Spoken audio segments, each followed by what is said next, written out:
Signs of stubbornness in core inflation have economists banking on another rate hold from the Bank of Canada later this month. Statistics Canada says inflation accelerated to 1.9% in June as consumers paid more for new and used cars. But BMO chief economist Doug Porter says that with the central bank's preferred core inflation metrics remaining around 3%, the runway isn't there for a return to rate cuts. The Bank of Canada's key policy rate currently sits at 2.75%, and it will make its way to its next rate decision on July 30th. Earlier, I sat down with economist Dr. Moshe Lander to discuss Canada's inflation rate. Dr. Lander, thank you so much for the time today. My pleasure.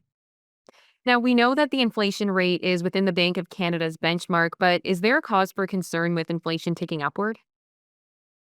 I don't think so. The reason why the Bank of Canada has a range 1 to 3% is because they realize that in any given month, you're going to see these fluctuations. So if we're going to parse the numbers and look at 1.7 to 1.9 and how serious is this, the Bank of Canada would have an impossible time doing their job because rather than meeting every 6 weeks or so, they'd have to be meeting every day to try and tweak the interest rate to try and make sure that they nail down 2.0 on the nose. But the other thing too, of course, is that it takes about a year to 18 months before those changes in interest rates work their way through the economy. So to try and fine tune for every small change in the inflation rate would be really, really difficult. So I take this as another sign of success that for the better part of the last 30 years, they keep nailing it between 1 and 3%. And how is this going to impact the Bank of Canada's next rate decision? Well, there was probably a small chance that there was going to be an interest rate cut when they meet at the end of July. I think now that chance is zero. The argument for cutting interest rates was merely that the economy is a little bit softer, and this might give it a little bit of a boost. But the most recent jobs report came in with, I think, about 80 some odd thousand jobs being created, which was much stronger than economists had forecast. The inflation rate remains between 1 and 3%.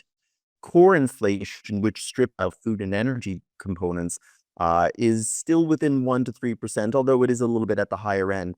I don't see any reason why the Bank of Canada is going to look at the data and say, we really need to give the economy a shove right now. Given that the deadline for trade negotiations has been extended to August, if the Bank of Canada were to cut interest rates without knowing fully what that deal is going to look like, they might have used up one of their remaining arrows in their quiver unnecessarily. I think they're just going to hold on to this and say, we'll catch up with you in September and make a decision when we have more data.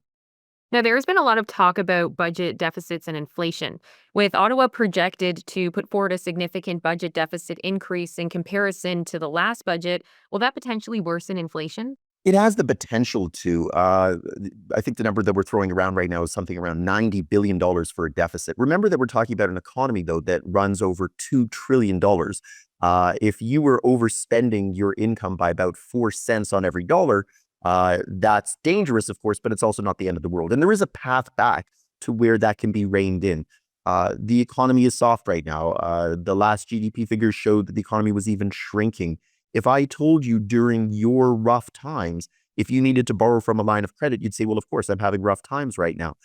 If during your successful times, you were to be borrowing from your line of credit, then I'd be saying, well, as long as you're doing it to maybe boost your long-term earning capacity, that's okay. But if you're just doing it to finance fun in Vegas, then I'd say that's really dangerous. That's where we are right now with the government. If we're going into an economic slowdown, if the government is running a deficit to try and help smooth out those bumps, I'm totally fine with it. It's when the economy is chugging along that they were running $10 or $20 billion deficits. My question is, why are you doing that when the economy is doing well?